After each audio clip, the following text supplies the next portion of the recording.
Goeiemôre gemeente. Baie welkom by ons erediens vanoggend en ons weet ook is natuurlik nou Moedersdag. Regtig groot waardering vir die moeders in ons gemeente en ons sien al reeds ook in die Bybelse tyd hoe groot rol moeders gespeel het, nê? En ek weet hier in die gemeente ook, die moeders speel 'n geweldige groot rol. Die Here gebruik hulle kragtig in ons gemeente, nê? Ons dink aan die verskillende bedieninge, hoe die moeders en vroue leiding vat en dinge doen. En dis regtig steunpilare in hierdie gemeente, natuurlik in ons gesinne ook. En nou Paulus skryf in sy tweede brief aan Timoteus, nê, skryf hy hierdie woorde in 2 Timoteus 1 vanaf vers 3. Ek dank God wat ek net soos my voorouers met 'n skoon gewete dien, wanneer ek onophoudelik dag en nag in my gebede aan jou dink. Ek onthou jou afskeidstrane en wil jou baie graag weer sien. Dit sal vir my groot vreugde wees. Ek dink ook aan jou opregte geloof, dieselfde geloof wat al in jou ouma Louise en in jou ma Eunice was. En wat, daarvan is ek oortuig, ook in jou is. Net die geloofsvorming van ons kinders. En dalk van jou eie lewe, nee, al is jy nou volwasse. Hoe groot 'n rol het jou moeder nie gespeel nie. En hoe groot 'n rol speel die moeders nie ook in die gemeente en wat mens beleef. En daarom wil ek ook baie spesiaal en spesifiek vir die moeders nou 'n gebed doen. Alright, kom ons bid vir ons moeders. Ja, Here, ons kom met groot waardering. Ons sê dankie vir die moeders in die gemeente, Here. Die moeders wat U net gebruik het om vir ons fisiese lewe te gee nie, maar wat U ook gebruik, Here, so kragtig om vir ons geestelike lewe en voedsel te gee. Dat baie van ons, Here, is van wie ons moeders se voorbeeld, se geloof, se dade, se gebede, dat ons ook vashou aan U, Here Jesus, as ons enigste saligmaker en verlosser. Ons dankie, Here, vir die moeders. Ons eer ons moeders, Here, vir dit wat U deur hulle doen. Ook in al die verskillende bedieninge. Ons beleef dit so daagliks, kragtig, hier in die gemeente ook. En dankie vir die moeders. En ek bid ook, Here, dat die moeders ook elke dag sal ervaar hulle word waardeer en dat U Heilige Gees hulle sal vul en kragtig in en deur hulle werk. Dat ons ook, Here, soos wat Paulus skryf vir Timoteus oor sy ouma se geloof en sy ma se geloof en hulle voorbeeld. Here, dat U so kragtig sal werk deur die moeders. En dat net nog meer en meer mense sal kom tot geloof in Jesus. Dankie, Here, dankie vir elke moeder in die gemeente. Ons prys U vir hulle in Jesus se naam. Amen.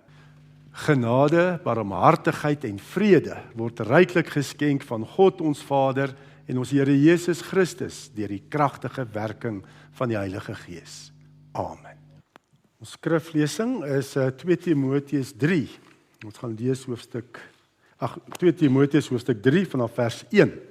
Ons gaan die hele hoofstuk lees, maar ons fokusverse is vers 14 tot 17, die laaste gedeelte.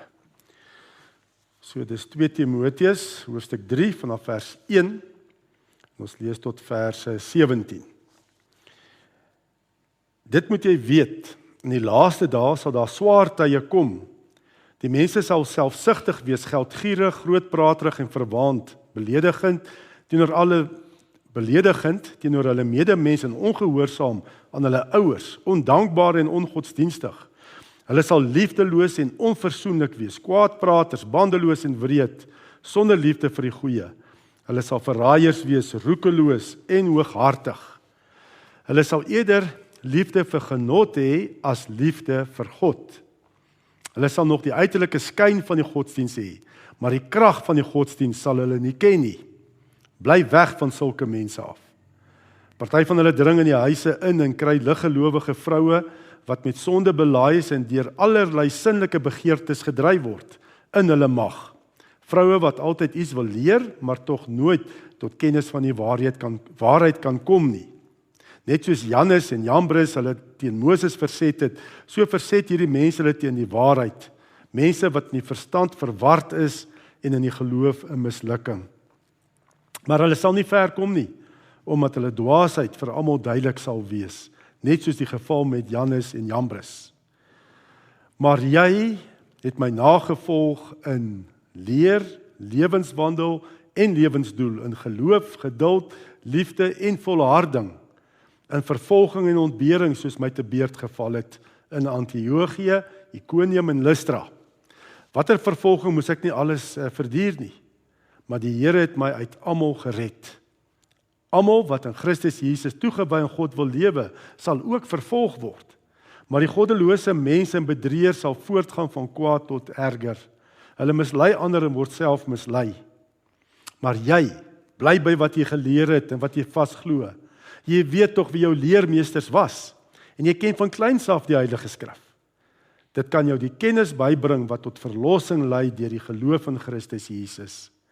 Die hele Skrif is deur God geïnspireer, en het groot waarde om in die waarheid te onderrig, dwaling te bestry, verkeerdhede reg te stel en 'n regte lewenswyse te kweek. So die man wat in diens van God staan, volkome voorberei en toegerus sal wees vir elke goeie werk. Ja, die fokus is daai verse 14 tot 17, die laaste gedeelte van die hoofstuk. Ek dink ons almal het al gehoor van die reformatie, die hervorming wat plaasgevind het in die 16de eeu, waar die Here mense opgerig het om die kerk weer terug te bring, dat die kerk weer Jesus sentraal plaas. Sentraal plaas, want die Romeinse kerk het op daai stadium, die paus het die sentrale plek in die kerk ingeneem van die tyd. Die paus of papa van die kerk wat genoem is, dat hy is gereken as die hoof van die kerk op aarde, God se verteenwoordiger en die hoof van die kerk op aarde. Maar wat het met die reformatie gebeur? Christus is weer sentraal geplaas, as die hoof van die kerk. Jesus is die hoof, nie 'n mens nie, maar net Jesus. Hy het duur betaal met sy bloed vir sy kerk, om dit te heilig en te reinig. En hoe Jesus weer teruggeplaas het as die hoof van die kerk, was deurdat die woord, die Bybel weer sentraal gestel is. Want Jesus regeer ons deur sy gees en sy woord. As die woord in die kerk sentraal is, dan regeer Jesus. As ek vra maar wat sê God se woord, dan kyk ons, dan weet ons wat Jesus sê. So die woord moet sentraal wees in die kerk. Maar hierdie reformatie het nie daar gestop nie. Ons noem ons as 'n gereformeerde kerk, is eintlik moet ons sê ons is 'n reformerende kerk. Dit moet daagliks voortgaan. Want die duiwel kom maar weer met ander dwaalleer, so deur die kerkgeskiedenis, om weer Jesus uit te druk, dat hy nie sentraal is in die kerk nie, dat weer mense of leerstellings of wat ook al word sentraal in die kerk. Ons moet voortdurend reformeer, voortdurend terug na God se woord. Dis wat moet gebeur. Wat sê God in sy woord? Reformatie moet plaasvind tot met Jesus se wederkoms. Woord alleen. Julle ken daai 5 solas van die reformatie, Woord alleen is een van die solas. Christus alleen. Genade alleen. Geloof alleen. Al die eer aan die Here. Salve Deo Gloria. En Paulus roep ook vir Timoteus terug om te sê, maar hou vas aan die woord. Hy skryf hierdie brief vanuit die tronk. So was nie lekker geweest nie. Dit het nie goed gegaan met Paulus nie. Dit wat hy geglo het, het hy geleef en hy's ook vervolg daarvoor. En hy's heel waarskynlik ter dood veroordeel, waar hy in die tronk sit. Omdat hy die evangelie verkondig, omdat hy Christus verkondig. Omdat hy vashou aan Christus alleen as die hoof van die kerk. En dan sê hy ook, baie mense word verlei. Hy praat daar van Jannes en Jambres, en dan die volgende hoofstuk in vers 10 staan daar, Demas het die teenswoordige wêreld lief gekry, my verlaat en het na Tessalonika vertrek. So mense word verlei, voortdurend word verlei deur Satan. En dan sê hy ook hier baie duidelik in hierdie hoofstuk, daar is bedrieërs. Ons moet bedag wees, daar's heeltyd bedrieërs, Bedrieërs wat ons wil weglei van Jesus af, wat Satan gebruik dat Jesus nie sentraal is nie, want in die kerk is Jesus sentraal. Dis wat Christus moet verkondig word in die kerk. Hy is die hoof van die kerk, hy is die koning van die kerk. En dan sê hy vir Timoteus, hoe jy doen, lewe uit God se woord. Lewe uit die woord. Nou, hy sê in vers 1. 2 Timoteus 3 vers 1. Dit moet jy weet, in die laaste dae sal daar swaar tye kom. Nou kom ons kyk na die verskillende bedrieërs wat jy wil verlei en wat jy wil weglei van Jesus af, né? Ons gaan kyk na hoe dit vandag ook gebeur. Hy praat van die laaste dae. Nou wanneer is die laaste dae? Die laaste dae het begin met Christus se opstanding uit die dood, net te oorwin het, en dit gaan eers eindig. Dis waar dit begin, die laaste dae, en gaan eindig met Jesus se wederkoms. So die laaste dae is waarin ons nou leef. Ons leef in die laaste dae. En daar sal swaar tye kom. Dit is baie realisties. Daar gaan swaar tye kom, né? Ons leef in die laaste dae. En in hierdie laaste dae sê hy, goddelose mense en bedrieërs sal voortgaan van kwaad tot erger. Hulle mislei ander en word self mislei, né? Goddelose mense. Wat is goddelose mense? Dis mense sonder God en wat in opstand is teen God, né? Dit word net meer, né? Dit sal gaan voortgaan van kwaad tot erger. Mense sonder God en opstand teen God. Bedrieërs, dis mense wat toer met woorde, wat welsprekend is en wat so goed praat, né, dat hulle jou kan oortuig dat die leuen die waarheid is. Dis wat 'n bedrieër is. Sy toer met woorde, né, dat jy later dink, maar dis wonderlik, en 'n leuen word vir jou 'n waarheid. Nee, en dan wie? Wie is hulle? Wie is hierdie bedrieërs? Wat ons vandag ook het. Want daar is vandag ook bedrieërs en goddelose mense. Wie is hulle? As jy kyk na 2 Timoteus en ons kyk nou eers na Paulus in sy tyd, wie was die bedrieërs? Wat het hulle gesê? Wat se goed het hulle vertel dat dit lyk of 'n leuen die waarheid is? En as ons kyk na 2 Timoteus en 1 Timoteus en Titus en ons vergelyk wat daar geskryf is, dan sien ons, hulle het die Christelike godsdiens vermeng met die Joodse godsdiens en die Griekse godsdienste. Hulle het elemente gevat van verskillende godsdienste, né? Het hulle elemente gevat en dit saamgevoeg en sê, dit is die regte godsdiens. Die beste element uit die Joodse godsdiens, uit die Griekse godsdiens, uit die Christelike godsdiens. Voeg dit saam, dit is die regte godsdiens. Nee, hulle vermeng godsdienste. Verskillende elemente. En vandag, nog dieselfde. Vandag gebeur eintlik dieselfde. Die duiwel bly maar, hy is eintlik nie baie oorspronklik nie, hy doen maar nog dieselfde ding vandag ook nie. Daar is absoluut 'n neiging, 'n beweging wat sê, almal aanbid dieselfde God. Die New Age beweging. Die godsdienst wat die meeste groei in Amerika, sê hulle. Nou hulle sê, almal aanbid dieselfde God. Elkeen net op 'n verskillende manier gaan hulle na dieselfde God. Hy gaan deur Mohammed, ander deur Boeddha, ander gaan deur die Sangomos, voorvader, geeste. En die Christene gaan natuurlik deur Jesus Christus. Ons almal aanbid dieselfde God. En hulle sal selfs kom met mooi woorde en sê, hulle weet die Christendom, nee, is die beste weg om by God uit te kom. Dit is die duidelikste weg. Maar God is 'n God van genade en liefde. Hy gaan die ander godsdienste aanvaar. Kyk hoe hard werk daai moslems. Kyk hoe hard werk die boeddhiste. Kyk wat doen hulle alles. Nee. Almal aanbid dieselfde. Alhoewel die Christendom die duidelikste weg is, nee, God is 'n God van genade en liefde. Hy sal almal net aanvaar. Maar ons weet dit is 'n groot leuen wat Satan gebruik om mense weg te vat van Jesus af. Dat hulle nie vashou aan Jesus as die weg, die waarheid en die lewe nie. Want dis wat Jesus gesê het. Johannes 14 vers 6. Ek is die weg en die waarheid en die lewe. Niemand kom na die Vader toe behalwe deur my nie. Daar's net een weg. Net een lewe, net een waarheid.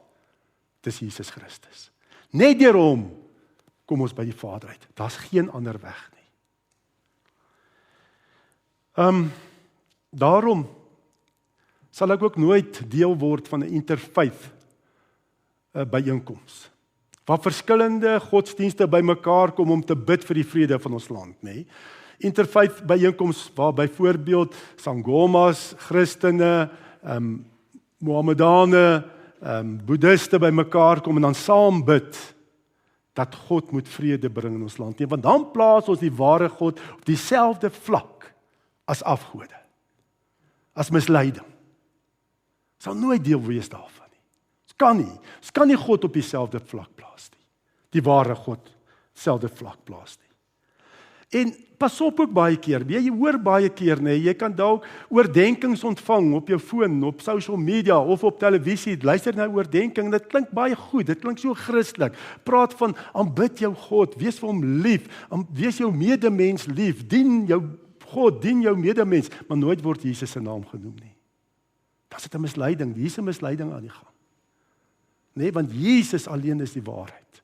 Dit bring die skeiding. Hy moet sentraal wees. Pas op waarna ons luister. Kyk wie word sentraal in die oordenkings en sulke dinge. Is dit Jesus?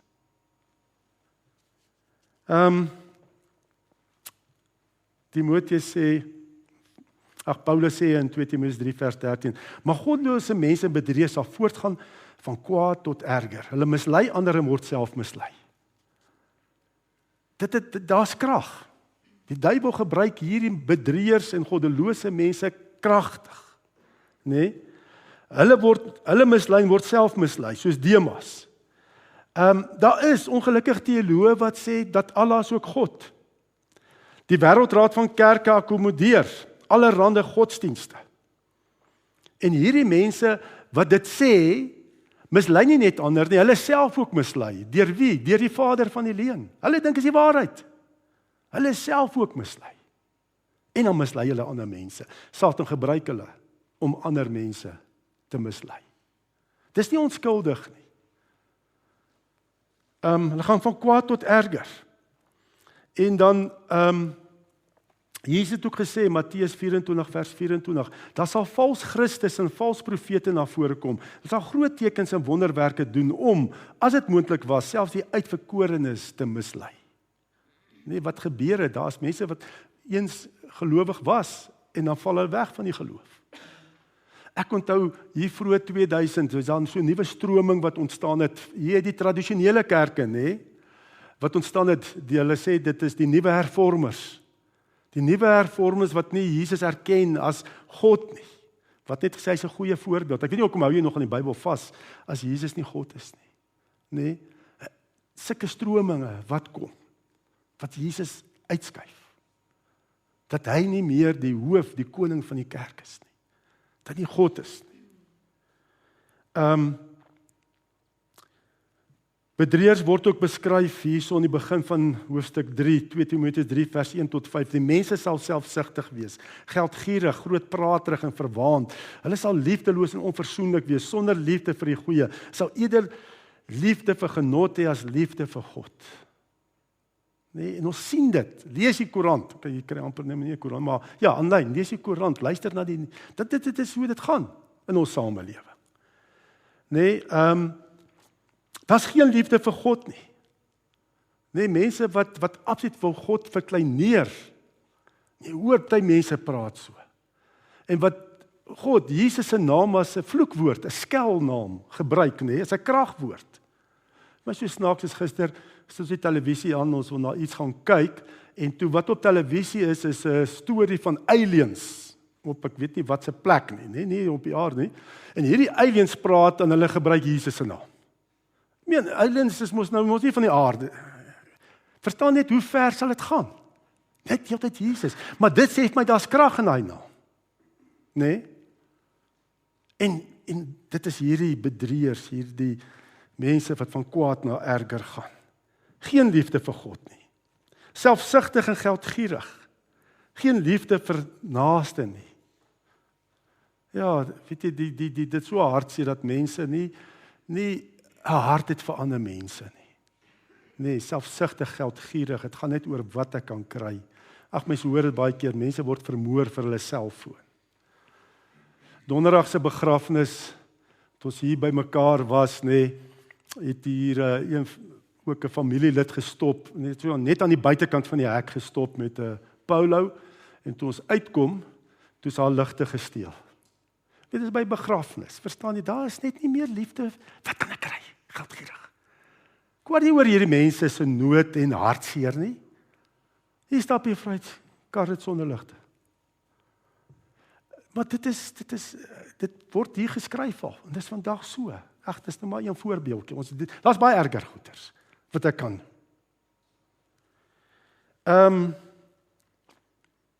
Geen liefde vir reg nie, verdraai die reg. Nee, liefde vir genot. Meer liefde vir genot as vir God, nee. Mense so liefde vir genot dat hulle sal moord pleeg. Net vir my eie gemak. Aborsies. Nee, die reg word verdraai. Ja, ek wil die lewe geniet en ek wil aangaan my net doen wat ek wil, maar ek wil nie konsekwensies dra nie. Nee, dan het mos ek te reg oor my eie liggaam, al sulke dinge. Ons kan aangaan. Ek hoef eintlik dit nou nie uit te brei nie. Julle weet waarvan Paulus praat hier. Dit is hoe mense sonder God is, bedrieërs. Nee, goddelose mense. Dis wat het is. Maar nou kom ons by die roeping van die Here. En wat sê die Here vir ons hier deur Paulus in 2 Timoteus 3? God roep jou om te lewe uit sy woord. Want Paulus sê hier vir Timoteus, maar jy bly by wat jy geleer het en wat jy vasglo. Jy weet tog wie jou leermeesters was en jy ken van kleins af die Heilige Skrif. Lewe uit God se woord. Nee. Ons moet bedrieërs bestry op alle samelewingsvlakke. Moet ons hierdie bedrieërs bestry. Jy is 'n hervormer. Nee. In jou gesin. Vir jou man en vrou, vir jou kinders. Jy's 'n hervormer, nee, ek praat van hervormer terug na God se woord. Nee, is jy ook by jou werk? Is jy hier by die kerk? Is jy ook daar tussen jou vriende? Is jy ook by jou kinders se skool? Moet jy hervormer wees? Nee, bly by wat jy geleer word, nee. Jy moet hierdie bedrieërs bestry op alle samelewingsvlakke. En hierdie bly is om totaal te lewe volgens 'n bepaalde riglyn. Nee, jy moet heeltyd lewe volgens wat God se woord sê.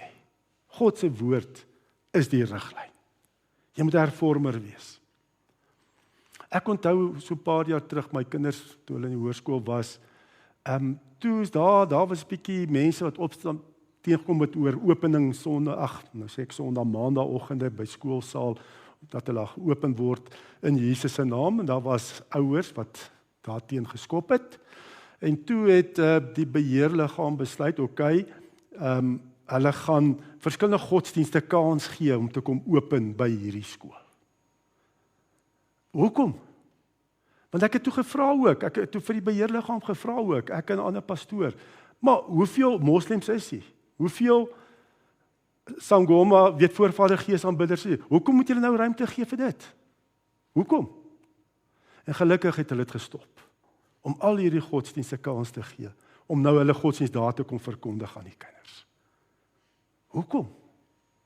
Dink julle 'n moslem skool en hulle word opgerig, waar kerkgebou verkoop word, rig hulle baie keer 'n moslem skool op. Dink julle sal toelaat dat die Christen daar kom en ek as dominee daar gaan verkondig en vertel vir hulle, wat beteken Jesus? Nee. So oral roep die Here jou om te bly by dit wat jy geleer het en wat jy vasglo. Te bly by God se woord. Om totaal te lewe volgens 'n bepaalde riglyn. Wat hy geleer is, so Timoteus moes bly by wat hy geleer is en wat hy vasglo. Hoekom? Daar's 2 redes. Eerstens, hy weet betroubare mense het hom geleer. Dis nie sommer net lering wat hy hier gelees het iewerster nie, of waar hy net by einkoms bygewoon het nie, waar een goeie spreker gepraat het nie. Daai tyd was daar mos ook wel sprekers gewees, veral die Grieke kon lekker redeneer en so. Hulle is geken aan hulle kennis en hoe hulle filosofie kon geredeneer het. Nee, Timoteus onthou die betroubare mense wat jou geleer het. En wie het hom geleer? Natuurlik Paulus self. En Paulus se woorde, dit wat hy gesê het en wat hy gedoen het by mekaar uitgekom. Dit was betroubaar. Paulus het nie gesê, hoor hierso, ons moet Jesus verkondig en dan kruip hy weg en hardloop weg nie. Hy is hier in die tronk terwille van sy geloof in Jesus om hy te verkondig het. So hy's betroubaar. Timoteus weet waardeur Paulus alles is. Want dit wat hy gesê het, hy ook gedoen, hy is betroubaar, woord en daad. Want dit is ongelukkig wat baie keer gebeur met ons gelowiges, nê? Ons kan nie betroubare getuies wees nie, nee, dit wat ons sê hier Sondag, ja, maar as hy hier uitgaan, nee, dan is ek 'n 007, geheime agent vir Jesus. Nee, dan kruip ek weg en bly stil en al daai dinge. En hy weet ook, wie is die ander betroubare getuies wat hy, leermeesters wat hy gehad het? Sy ouma en sy ma. Nee, wat ek nou gelees het. 2 Timoteus 1 vers 5. Ek dink ook aan jou opregte geloof, dieselfde geloof wat al in jou ouma Louise en in jou ma Eunice was. En wat daarvan is ek oortuig ook in jou is. Hy ken sy ma, hy ken sy ouma. Hy het groot geword, hy het gehoor wat hulle verkondig. Nee, en hy het ook gesien hoe hulle leef. Hoe groot rol het hulle in sy lewe, dat hy ook opreg is in sy geloof. Die opregte geloof. Nee, betroubare leermeesters. En ons eer die Here vir elke ouer wat vashou aan die Here. En wat vir kinders die regte leiding gee. En wat hulle leer. Betroubaar. En wat is die tweede ding? Hoekom is hulle betroubaar? Hulle leer God se woord. Hulle leer die Bybel. Paulus en ook sy ouma Louise en sy ma Eunice, hoekom was hulle ook betroubaar en kon hy hulle glo? Want hulle het die woord geleer. Hulle het geleer dat die woord van hulle tyd, dit was die Ou Testament in Paulus se tyd, in hierdie tyd was dit nog net die Ou Testament, maar hulle het geleer dat die Ou Testament, Jesus, al die beloftes van die Ou Testament kom vervul het. En dis wat Paulus ook nou verder skryf in die Nuwe Testament, ons het mos nou die hele woord, Ou en Nuwe Testament. Maar in daai tyd het sy ouma en sy ma en Paulus, sy geestelike mentor het vir hom geleer, dat God se beloftes, Jesus het dit kom vervul. Alles is vervul in Jesus Christus. En dit is hoekom hy aan hulle moet vashou. Aan dit wat hulle geleer het. En aan die woord, want hulle die woord verkondig. Hulle het geleer wat die Heilige Skrif sê. Bybel sentraal. Die Bybel dra gesag. Net dis waar ons gesag lê, as ek 'n betroubare getuie wil wees, is hou ek aan die woord vas. Leer ek die woord vir my kinders. En dis nie net Sondag en wat ek praat oor die woord nie, dit is sommer daar waar ek skool toe ry, En jy sien hier stap een verby wat iemand wat swaar kry arm is, dan kan jy vir jou kinders sê, kom ons sê vir die Here dankie vir ons seëning, ons bid vir daai persoon. Net elke keer, as dit gebeur is 'n teaching moment. Soos wat die Here kan raak sien in die alledaagse bestaan. Kom ons voordat jy skryf, kom ons bid gou eers in die kar. Weet jy het 'n krisis met 'n maatjie of so. Kom ons bid dat die Here dit kom verander. En dan vra jy ook net nou as hy jou weer gaan haal, wat het gebeur? Dan bid jy weer. Net dis heeltyd om jou kinders te leer van die Here en wat hy sê in sy woord.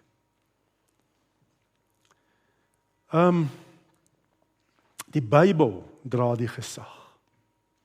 Dit is God. Dis hoe hy ons regeer deur sy Gees en sy woord. En as die Gees werk, dan leer jy die woord met liefde. En daar's lewe. So ons het 2 wapens. Ons het die woord van God, die Bybel, en ons het die onderrig van betroubare leermeesters. Maar wat sal daai onderrig wees? Dit sal die woord wees. Die betroubare leermeester sal vir jou leer van die woord. Dit kan nou jou ouers wees, wat jy die woord toepassing maak in jou lewe. En dit is ook natuurlik betroubare leermeesters wat ons gekry het ook so reg deur die kerk se geskiedenis, soos die reformatore, Calvin en Luther en daai ouens, Hulle het ook belydenisskrifte opgestel teen dwaalleer wat in daai tyd verkondig is. Dwaalleer van teen Paus en aflaatbriewe, jy kan betaal vir jou sondes, al daai goeters, is daar belydenisskrifte opgestel as weerlegging van dwaalleer, bedrieërs. Maar wat sê daai belydenisskrifte? Dis 'n samevatting wat in die woord staan. Dis hoekom dit betroubaar is. En as daar vandag uitkom dat hierdie stuk van ons belydenisskrif nie ooreenkom met God se woord nie, dan verander ons nie die woord nie, ons verander daai belydenis. Bring dit in lyn met God se woord. Maar ons het dit. So jy het 2 wapens. Jy het die woord van God Maar dit is natuurlik alles onder leiding van die Gees en jy het die belydenisskrifte. Nee? Betroubare leermeester, samevatting teen dwaalleer. Samevatting van God se waarheid in sy woord. Met hierdie twee wapens moet ons ook betroubare leermeesters wees, hervormers.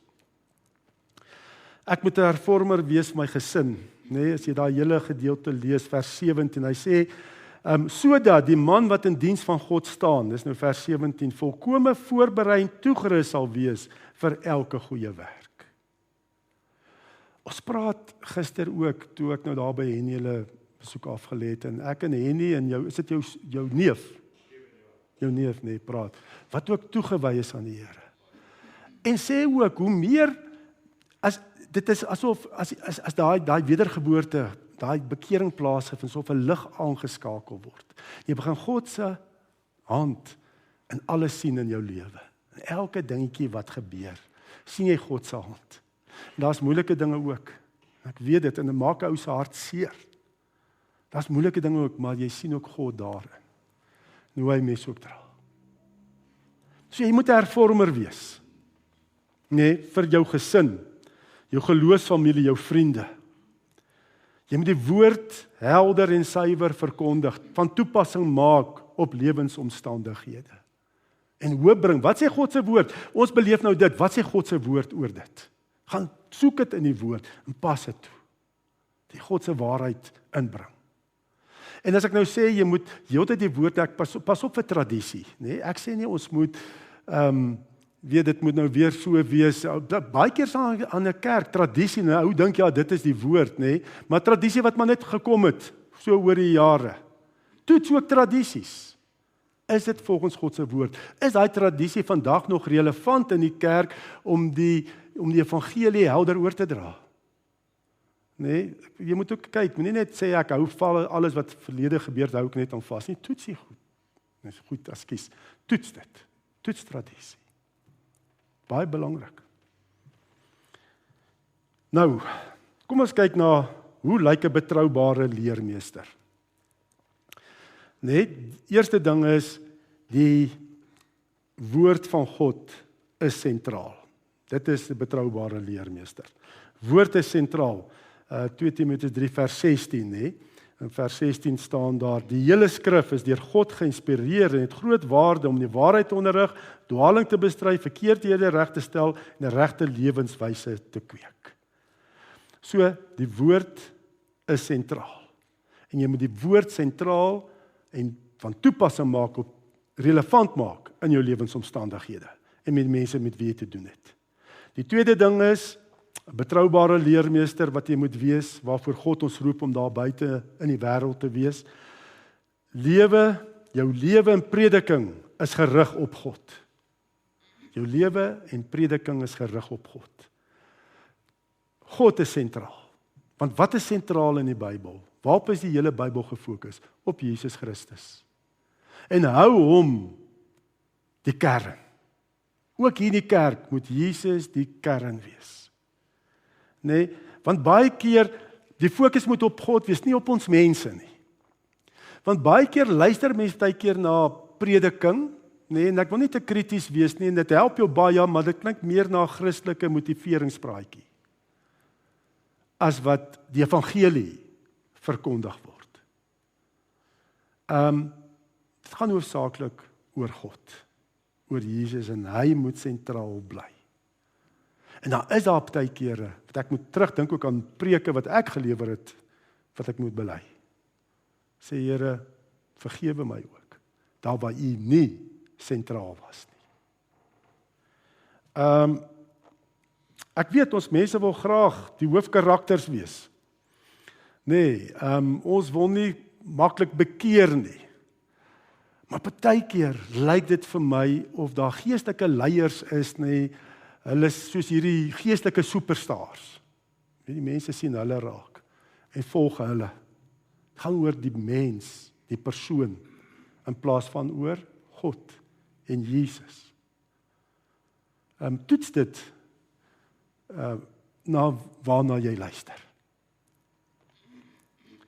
Dan 2 Timoteus 4 vers 3 staan, pas op, moenie dink as 'n kerk net groot is nie, en baie kerke is groot omdat hulle verkondig die waarheid, nê, maar moenie dink outomaties, as 'n kerk groot is en dit lyk goed, dis reg nie. Toets. Moet ook nie dink as 'n kerk klein is, hy's reg nie. Toets oral. Want mense sal hulle eie begeertes volg en vir hulle eie leermeesters bymekaar maak, wat net sal sê wat hulle graag wil hoor. So mense gaan baie keer net daar, waar dit goed klink en waar ek goed voel. Maar wat van bekering, wat van die heiligheid van die Here, wat van om hom te volg? Mense wil gered wees, maar hulle wil nie sommer disipel wees nie. Gered, maar ek wil nie disipel wees nie, want dit maak my ongemaklik.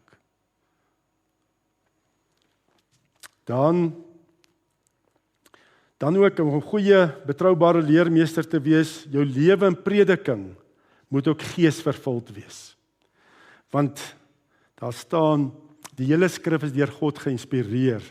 Letterlik staan daar, die hele Bybel is deur God geasem, en dit dui op die Heilige Gees. So onder die inspirasie van die Heilige Gees is die woord neergeskryf, en die Heilige Gees, gewone mense soos ons gebruik, Paulus en die ander disippels en so gebruik, om God se waarheid neer te skryf. Dis die swaard van die Gees, en jy sal slegs werklik die woord suiwer kan verkondig en bring aan mense relevant onder leiding van die Gees.